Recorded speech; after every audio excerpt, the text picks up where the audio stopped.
Greetings YouTube. Today I'm going to be reviewing the supplement from Alluria Publishing, Azure Abyss.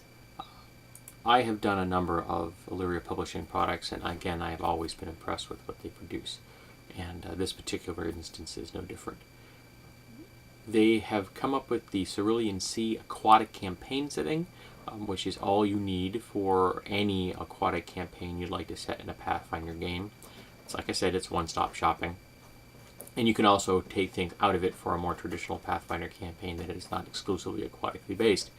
Now this book, the Azure Abyss, and what do you know, Mandarin's joined us, deals with the very deepest of the deep elements in the ocean, as far down as you can get into the very abysmal plane of the depths. And because of that, a lot of the creatures here have pressure sensitivities, so if they need to come up towards the surface, they're going to have a difficult time doing that because they have evolved to and adapted to such deep environments. Real-world animals have the same problem. You bring a lot of the really deep benthic animals to the surface quickly, and they're just going to die, pop, dead. So this is definitely going to be things you're going to want to take into account when you're using this particular product. Now, like the Indigo Ice supplement I have reviewed, because this is a very tightly focused kind of supplement dealing with the very depths of the ocean, I think it is going to be more easily dropped into a more traditional Pathfinder game because it's going to be weird down there anyway. So adding in all of the nice things that Alluria Publishing has come up with will be simple and seamless because, again, the player characters are not going to know what they're going to expect when they get down in there anyway. So you just got this stuff all fleshed out and ready to go. It's going to make you look like a champion. So you start out with Chapter 1, the Underdeep, playing off the Underdark. Preface, introduction, common terms, environmental basics, the things that you need to know about the world of the at the very bottom of the ocean. Then we get into the deep sea races. They talk about aquatic races from the Cerulean Sea setting and how they may be worked into the abyss. And then they have the races here that they have added in. Now we have the Asterak, who at the moment, one second, I am blanking which one the Asterak are. Give me a second. I want to get this right. Oh yeah, here we go.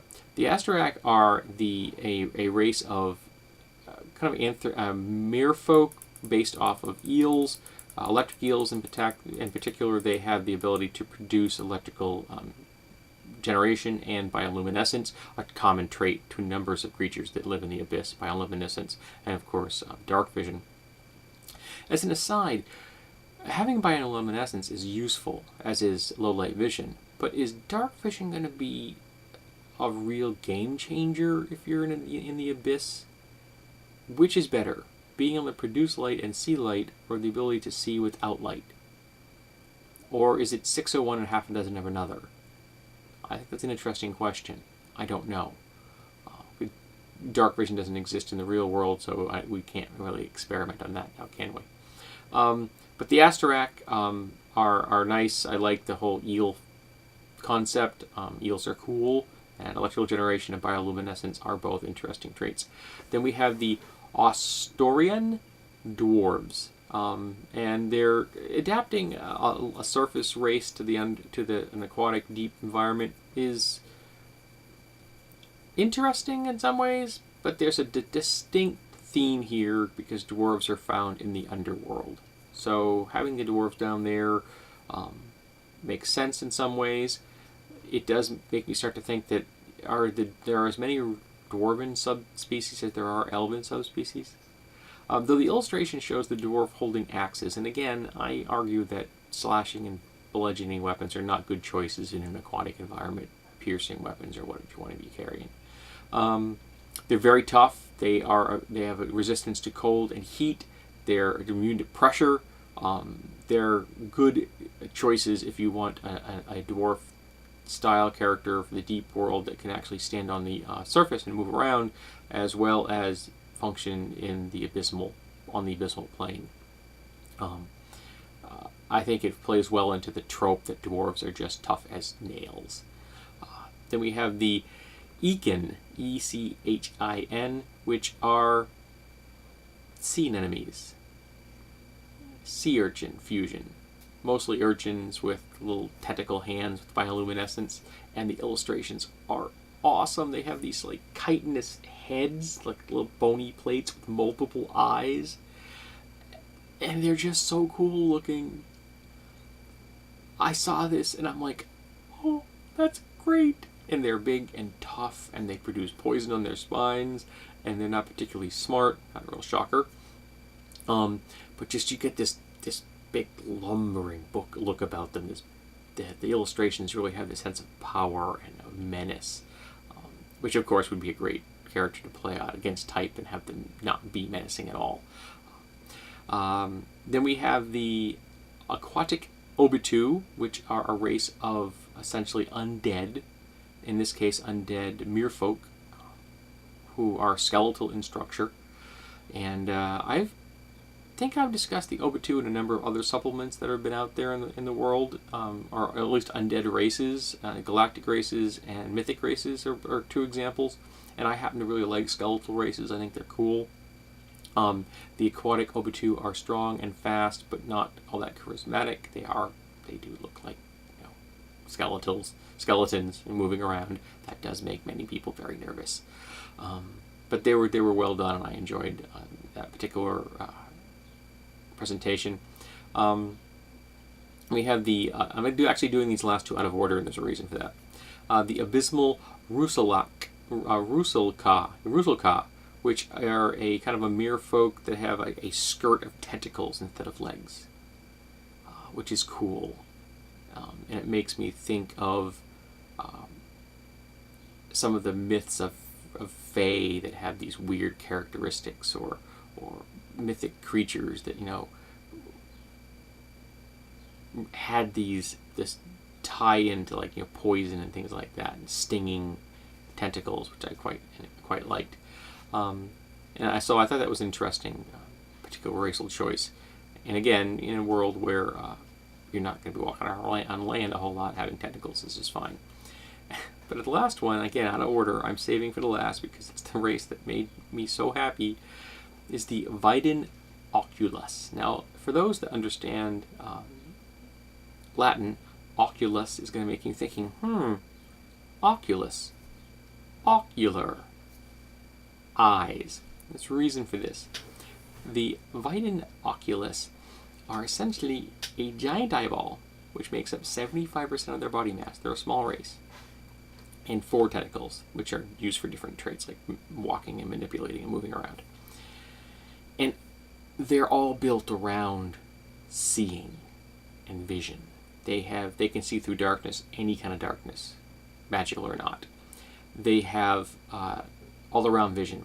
And they have the ability, at first level you pick 2 detection spells, of either 0 or first level, that have the word detect in them. And those are now permanent abilities that your character has, essentially using them at will. Think about that. Of course, everyone's going to take detect magic, who isn't? But there are so many other detection spells out there. Detect undead, detect animal life, perfect for an expert that's a biologist or a druid, or a hunter, a ranger-style hunter. Just really flavorful options here. And the idea of an eyeball that walks around, that oozes poisonous tears. I don't know how they came up with this idea, but it's beautiful. Kudos to the authors of this product for not only evoking something that is cool, but it just reeks of Lovecraftian wonder. Just so nice. Then we have underwater half races, and then the vital statistics, height, weight, that kind of stuff. And they have a section on classes, how to adapt existing classes to the abysmal environment. And then they have a new class called the Angler, and the Angler is a 3/4 BAB class, which is a support class all about manipulating and controlling the battlefield. about giving benefits to your party in a fight of the area that you're controlling and making the lives miserable for the people that you are attacking or are attacking you. You give an angler a few moments to manipulate the battlefield at hand, and they are going to just feed the enemy into the maw of your party's death. Very well done. I thought it was a nice idea. I'm not sure if I've encountered a battlefield controller in a Pathfinder system before like this. This may be an idea I've never encountered before. I could be wrong. Someone else could tell me if there was something in 3.5 or the OGL out there that I'm missing. But I thought that was very well done. And they have prestige classes in here, and they had one which was the Halionaut, which was about using warp pools, especially warp portals.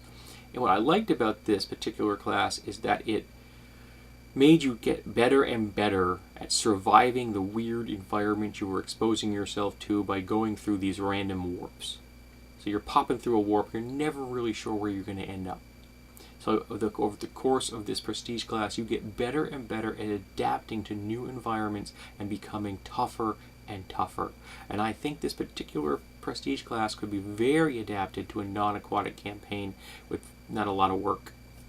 The idea of becoming tougher and tougher to more and more environments is just cool. Very well executed. And if I remember correctly, what were the other two? I think there were two other prestige classes. I apologize. Yeah, there we have the Halionaut, which was also a very cool illustrations of another of the sea urchin creature. Yeah, here we go. The Mixin Mauve, which uses a theme of hagfish slime. You become a creature that produces slime and summons hagfish to be your minions. That's creepy and cool. And the illustration shows an Obitu, so you get this skeletal creature surrounded in this cloud of slime, which is just freaky, man. Very well done.